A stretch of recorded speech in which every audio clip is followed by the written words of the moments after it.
T'as besoin de temps que manger, c'était le fun.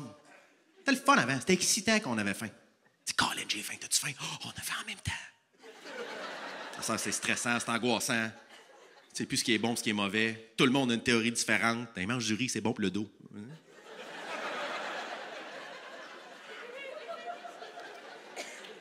Simplement, on avait le guide alimentaire.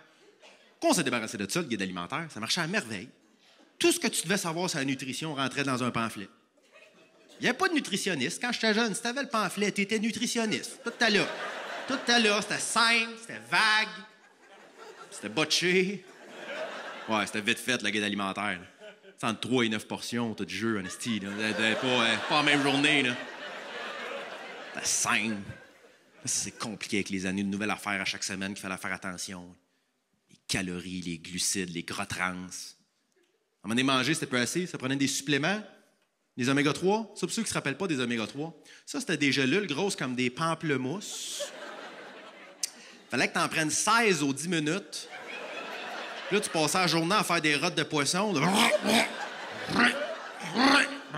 Si je me sens bien.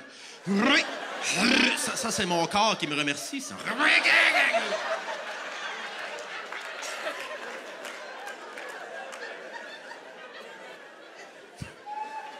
Une nouvelle affaire à chaque semaine.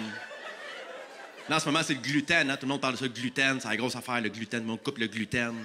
Puis moi, je ne savais pas c'était quoi le gluten. OK? Et je me suis informé.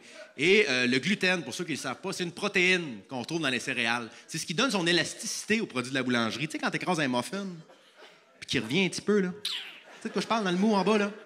Tu te pognes dans le mou, là, tu le serres, tu le laisses aller, puis... Tu sais de quoi je parle? Ça, c'est le gluten. OK? Bon. Après ça, je me suis informé sur l'intolérance au gluten. Et je suis tombé sur une étude extraordinaire. Ils ont fait des tests dans un laboratoire au Colorado, si je me rappelle bien. Ce qu'ils ont fait, c'est qu'ils ont pris des rats. Ils ont pris 10 rats. C'est 10 rats qui étaient nourris normalement. Et là, à chaque jour, ils ont commencé à couper leur consommation de gluten. Et ils se sont rendus compte que moins les rats mangeaient de gluten, plus ils étaient fatigués avec ça.